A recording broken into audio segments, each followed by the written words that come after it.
Okay, people, same day. So I'm in my sewing room here. I really want to make Andre some clothes. When my kids were little, I used to make clothes for them all the time, people. They'd go to school with the clothes that I made. A lot of them. Not every piece of clothing they wore I made, but I made a lot of clothes for my children when they were younger. Even up until teenage, right? Because they wear the hoodies and stuff, eh? I was pretty good at it. Anyway, I'm looking at this big mess in here. You know, thinking about Uncle John, obviously, right?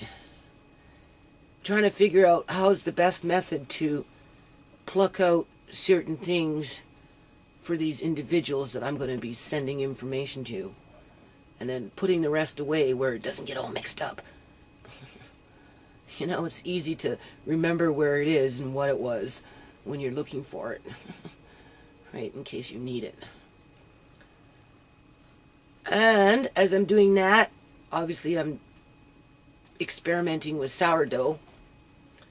And I'm feeling like I'm working in a chuck wagon in terms of like the old pioneer days, because when you're dealing with sourdough, that's kind of what you're going back into, are those kind of days, right? Because yeah, or in the gold mine camps, or in the wild west, right? And or work camps, just work camps. Because the reason I'm saying that is because this little house is a magnet for people, right? And again, people are asking me if I have more rooms or if I'm getting another house, or it's almost daily, people. And like, as I'm going through this, I'm mourning for these people. I'm crying inside my heart, right? Because, I'm telling myself, you're dealing with real people here. And, like, what's important? The abstract, the inanimate objects that don't move, or the actual people that breathe and have a heartbeat and are people, right? And then I look at the things like with what happened with Uncle John, and just my opinion about the union sector, the public union sector, and how they influence mayhem into communities and into family homes, and just because they have that superiority. But that superiority only really comes with the safety net of a government paycheck and the benefits that come with that paycheck, right? So I'm like in conflict. I'm in conflict because, one, I don't really know what I'm doing because I haven't done it before. So when you haven't done something before, you don't really know. It's like this sourdough. I'm just experimenting with it now. I tasted it. I didn't really like it. That's not the taste that I was looking for. Now, mind you, I'm using old flours, right? Because I haven't really baked in a long time. So some of this flour I think is just going to go out into my compost. I like to, if it gets old, I just sprinkle it around and, build it into the compost. So it's not like I'm losing. I just add nutrients to the ground, right?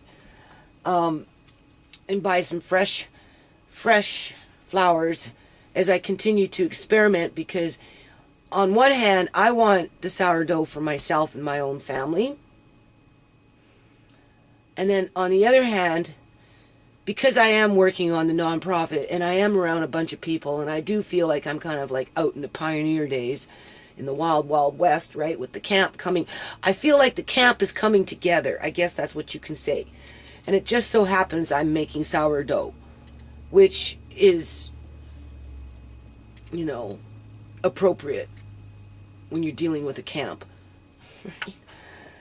And I remind myself that in this camp are real people. Not those lizard people that somehow seem to think that they're superior, but real people with real problems. And some of those problems they need help solving because they cannot. It is impossible to solve some of these problems on their own. They cannot solve the housing crises on their own. Now, yesterday, I took it upon myself to go to, I'll just talk for a little bit, right, before I start moving around because I'm tired here. Anyway, yesterday I went to some methadone clinics. I went to 2. Just to see if I could, connect the dot for the people in the house, for the ones that want to get on methadone, to help them to stable out with their lives, because that's the purpose of this house, right? And also to provide shelter. And since the house has been there, there's been, at least, I'd put it 75 people that have been in and out of there. 50 to 75. I know it's more than 50. 75 might be too high, but it could be as high as 100 for all I know. Of just people going through the camp. Because when you get into those kind of numbers, you're now getting into a camp. That's what I mean, like, by camp, right? Not everybody is homeless. Some people are just visiting, right? I don't know what the percentage is in terms of the numbers of homeless people visiting, but there's a fair amount of visitors with various problems, right? That they themselves cannot solve on their own any more than I can solve their problems on my own, in terms of, like, they're asking me for, do you have another room, or do you have another house? And obviously I don't, right? So, but I'm still having to be in the camp. So if I'm going to be in the camp, then I have to find what's the best way for me to contribute to that camp so that the camp runs more smoothly.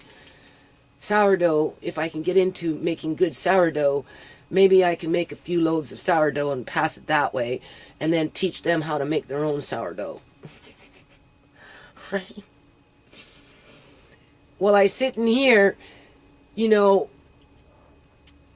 my world, what I need to do for myself and my family, and I gotta clear this out. So I'm trying to figure out how to clear this out, and I think about that piano, people. All right, I'm gonna clean that piano up this week coming up, and get it into the basement, and and then the next stage is to have somebody come and fix it, and then, of course, just by the way I got that piano, every time I'm going to look at that piano, people, I'm going to think of the people, I'm going to think of the camp, I'm going to think of the walnuts, I'm going to think of the history. I'm going to think of the mission. I'm going to think of Uncle John. Right? So it's almost like I'm compelled to just breathe, don't panic, you can only do so much in a day, don't worry, Uncle John would say, don't worry, you're doing good, hang in there, you can space it out, you've got good time management, right, listen to God, right, he'll help you, he'll guide you, right, don't worry, I'm an angel on your shoulder, I'm watching over you, as in terms of Uncle John,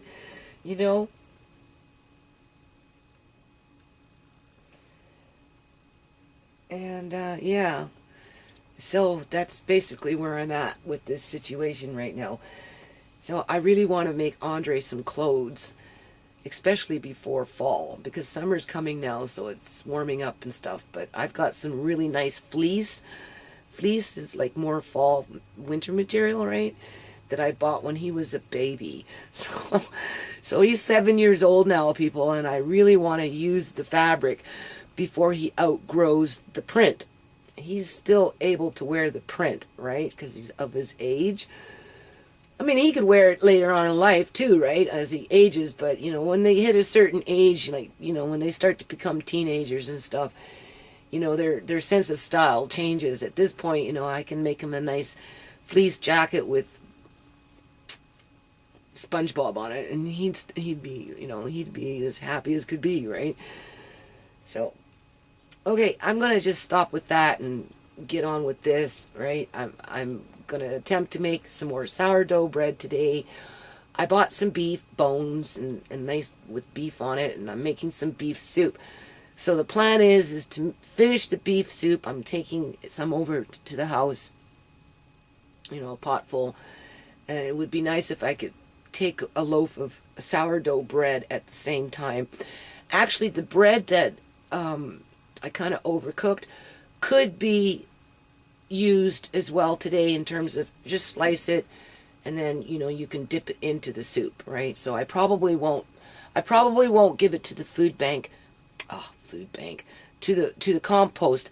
I probably won't put that. Well, we can eat the inside, but the crust, either or. I'm probably going to just keep that and then just send it that way, because, you know, hungry is hungry, and I'm sure somebody would enjoy having that with a cup of soup.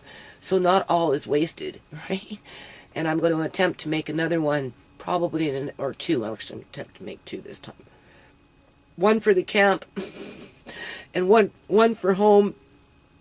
And maybe I'll get, even if I can get a third or a quarter of what's going on in here out of here, right? Because I'm having to rearrange again Uncle John's paperwork. Not that it was fully arranged in the first place, but now I have to rearrange it and find a way to get it out of here so I can, you know, sew something for my grandson. I'll show you, see? There's a big mess in here. What can you do? But I was in here sorting out this stuff a few days ago. So there's the black walnut, people. That's the ink powder.